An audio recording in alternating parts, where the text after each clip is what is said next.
성도님들 안녕하세요. 오늘도 귀한 하루가 시작되었습니다. 하나님의 말씀으로 힘을 얻고 말씀으로 하나님 앞에 더 가까이 나아가시는 저와 모든 성도님들 되시기를 소망합니다. 오늘 본문 출애굽기 9장 1절에서 12절 말씀을 봉독하겠습니다. 여호와께서 모세에게 이르시되 바로에게 들어가서 그에게 이르라. 히브리 사람의 하나님 여호와께서 말씀하시기를 내 백성을 보내라. 그들이 나를 섬길 것이니라. 내가 만일 보내기를 거절하고 억지로 잡아두면 여호와의 손이 들에 있는 내 가축 곧 말과 나귀와 낙타와 소와 양에게 더하리니 심한 돌림병이 있을 것이며 여호와가 이스라엘의 가축과 애굽의 가축을 구별하리니 이스라엘 자손에게 속한 것은 하나도 죽지 아니하리라 하셨다 하라 하시고 여호와께서 기한을 정하여 이르시되 여호와가 내일 이 땅에서 이 일을 행하시라 하시더니 이튿날에 여호와께서 이 일을 행하시니 애굽의 모든 가축은 죽었으나 이스라엘의 자손의 가축은 하나도 죽지 아니한지라. 바로가 사람을 보내어 본즉 이스라엘의 가축은 하나도 죽지 아니하였더라.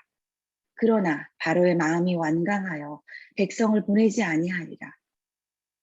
여호와의 모세와 아론에게 이르시되 너희는 화덕의 재 두 움큼을 가지고 모세가 바로의 목전에서 하늘을 향하여 날리라.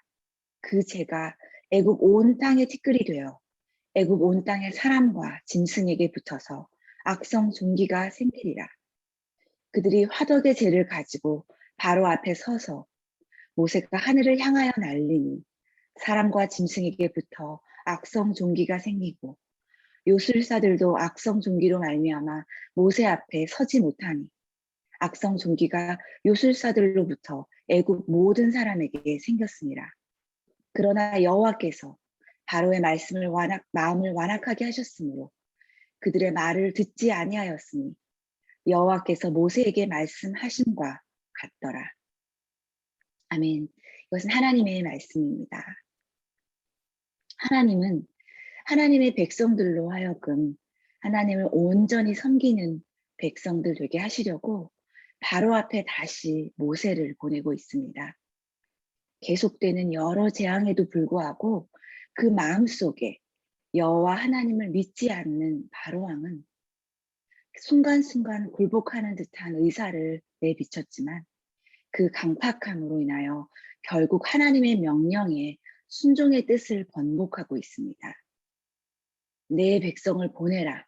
그들이 나를 섬길 것이니라 하는 하나님의 명령을 따르지 아니하고 하나님이 백성이 하나님께 예배드리는 것을 궁극적으로 방해하고 있는 바로를 향해서 점점 더 강도 높은 재앙이 시작됩니다. 이전까지의 재앙은 사람이나 짐승에게 일시적인 불편을 주는 재앙이었으나 이 다섯 번째 재앙부터는 생명과 직결된 문제로서 훨씬 심판의 강도가 심화된 것을 알 수 있습니다.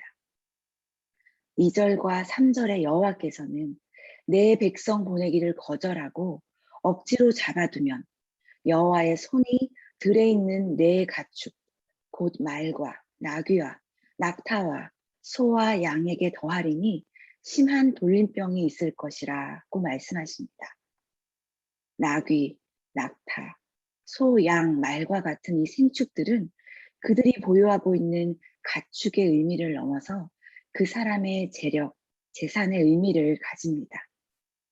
재산에서 큰 비중을 차지하는 가축들은 애굽인들의 경제 활동을 하는데 크게 기여하는 재력이 되기도 하며 무역이나 먼 길을 이동해야 할 때 교통수단이 되기도 하고 군사력을 보강하고 전투력을 증강시키는 그러한 수단이 되기도 했습니다.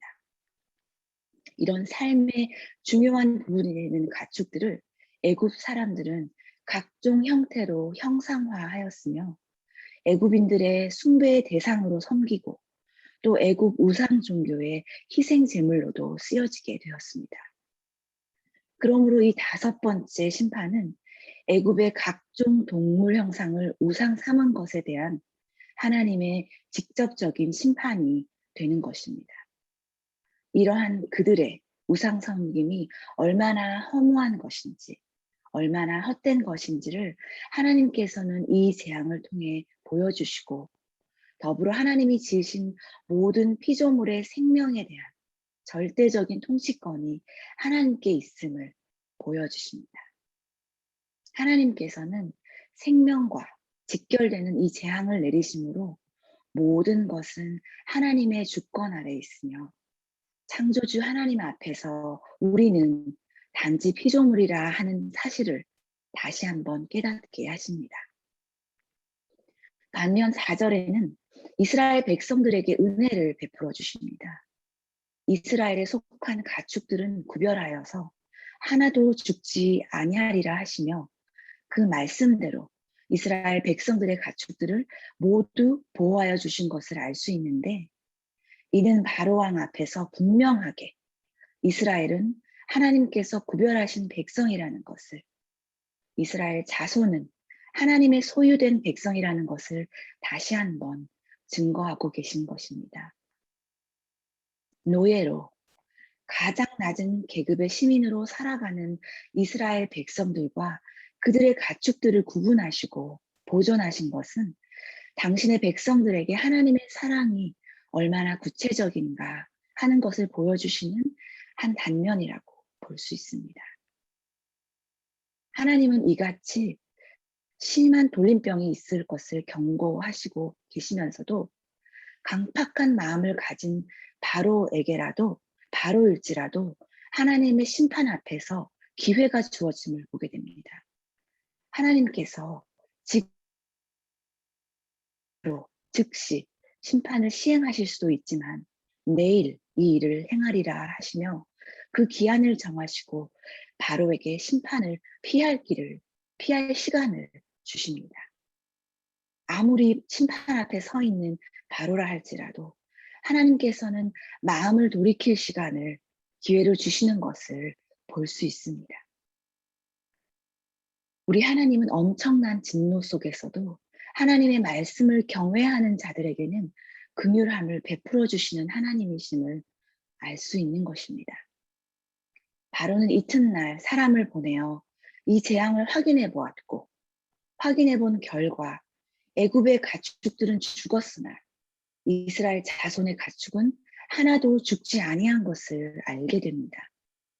그럼에도 불구하고 결국 마음을 완강하게 하여 이스라엘 백성을 보내지 않기로 한 것은 하나님 앞에뿐만 아니라 고통받는 백성들의 삶에 긍휼함이 없는 악한 통치자였음을 알 수 있습니다. 결국 마음을 강팍하게 한 것은 바로왕 자신인 것입니다. 하나님은 모세와 아론에게 그 다음 재앙을 시연하게 하십니다. 8절 말씀에 풀무불에서 화덕에서 재 두 움큼을 가지고 하늘을 향하여 날리라 하시니, 그 재가 애굽 온 땅에 티끌이 되어 온 땅의 사람과 짐승에게 붙어서 악성 종기가 생기리라. 세균이나 역병의 치료제도 없었던 고대 시대를 생각해 볼 때 악성 종기가 얼마나 괴롭고 고통스럽고 국가적으로 또한 치명적인 재앙인지 상상해 볼 수 있습니다. 어쩌면 그들이 숭배하던 우상에게 태워 바친 그 희생 제물의 죄를 뿌림으로 인하여, 그 희생 제물의 결과물 두 움큼을 하늘을 향해 날림으로 인하여 애굽의 온 백성의 생명에 위협을 받는 고통 속에 다시 처하게 됩니다. 그러나 바로는 백성들의 고통에 귀 기울이지 않습니다. 백성들의 신음소리에 귀를 기울이는 왕이 아닙니다. 이 재앙으로 다시 한번 바로가 얼마나 강팍한 마음을 가진 왕인지 알게 됩니다.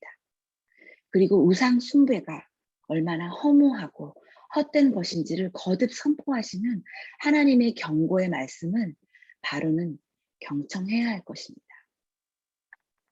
우리의 삶에 오늘의 말씀을 적용해 보기 원합니다. 우리의 삶 가운데서도 혹시 우상으로 자리 잡고 있는 무언가가 있는지요. 우리의 마음속에 더 채우고 채워도 만족감이 없게 하는 것. 계속해서 걱정하고 염려하여도 평강이 없게 하는 것. 그래서 나의 생각과 시간과 물질과 에너지를 계속해서 소비하게 하는 것. 그것이 우리의 삶의 우상일 수 있습니다. 하나님의 말씀 안에서 하나님으로 인하여 감사함이 넘치고, 하나님으로 인하여 만족감이 넘치고, 하나님을 신뢰함으로 평강이 넘치는 우리 모두가 되어야 할 것입니다. 두 번째로 하나님의 때는 오늘이라는 것입니다. 하나님이 긍휼이 임하시는 날은 오늘입니다. 오늘이 바로 우리가 순종해야 할 때입니다. 내일은 하나님의 심판이 임할 수 있습니다. 하나님을 불순종했다 할지라도 다시 회개하고 돌아서면 돌이키게 하시지만, 다시 하나님과의 신뢰의 관계로 회복되기 위해서는 많은 시간과 많은 에너지를 소모하게 됩니다. 모든 행사를 하나님의 정하신 때에 따라 늦추기도 하시고 당기시기도 하시지만, 늘 하나님의 말씀을 경청하여 하나님의 때를 잘 분별하여 순종하는 우리 교회가 되어야 할 줄 믿습니다. 민수기 23장 19절의 말씀을 들으십시오. 하나님은 인생이 아니시니 시건치 아니시고 인자가 아니시니 후회가 없으시도다. 어찌 그 말씀하신 바를 행치 아니하시며 하신 말씀을 실행치 않으시랴. 하나님의 계획에는 오차가 없습니다. 하나님은 행하실 일을 친히 행하시고 성취하십니다. 계속되는 바로의 완악함은 애굽의 백성과 바로를 멸망의 길로 인도할 것입니다. 그러나 오직 하나님의 뜻을 좇아 오늘 하나님의 말씀을 순종하고자 하는 자에게는 하나님의 평강과 은혜가 임하실 줄 믿습니다. 그 은혜가 오늘 아침 저와 여러분에게 임하시기를 소망합니다. 기도하시겠습니다. 하나님 아버지, 아버지의 은혜와 긍휼하심에 감사를 드립니다. 우리를 하나님의 택하신 백성 삼으시고 때에 따라 우리의 모든 필요를 채워주시는 하나님께 감사를 드립니다. 하나님의 택한 백성인 우리가 하나님의 말씀을 경청하여 하나님의 때를 분별하고 하나님의 말씀에 오늘 순종하는 우리가 될 수 있도록 은혜를 더하여 주시옵소서.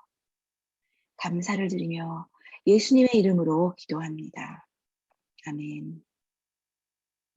함께 기도할 제목을 나누겠습니다. 먼저 하나님의 말씀을 생각하시며 기도하겠습니다. 하나님만이 우리의 삶의 주인 되심을 다시 한번 결단하시며 온유한 손길로 우리를 인도하시는 하나님을 따라가는 우리 모두가 되시기를 기도하시고, 하나님의 정한 때에 따라 순종하는 순전한 믿음의 백성들 되시기를 기도하시기 원합니다.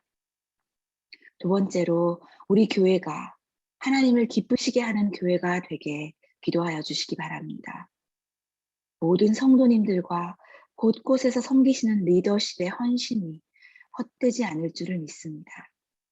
각자의 사명을 잘 감당하여서 우리 교회가 말씀, 제자, 미셔널 공동체의 비전을 잘 감당할 수 있게 기도해 주시고, 또 중보가 필요한 모든 성도님들, 특별히 치료 과정 중에 있는 많은 분들이 하나님 안에서 새 힘을 얻어 담대하게 나갈 수 있도록 기도해 주시기 원합니다. 우리가 살고 있는 미국과 텍사스, 어스틴 시를 위해서 기도해 주시고, 우리의 기도로 어스틴 시가 믿음의 요새가 될 수 있도록 하나님의 임재가 거하는 거룩한 도시가 될 수 있도록 기도해 주시고, 또한 세계 곳곳에 파송되어 있는 선교사님들의 사역을 우리가 함께 중보하며 감당할 수 있도록 기도해 주시기 바랍니다. 마지막으로 내일은 주일입니다. 온 마음을 다하여 하나님을 예배하는 우리 교회 공동체가 되게 기도하여 주시고, 말씀으로 새 힘을 얻어 나아가는 예배가 될 수 있도록 다 함께 기도드리겠습니다.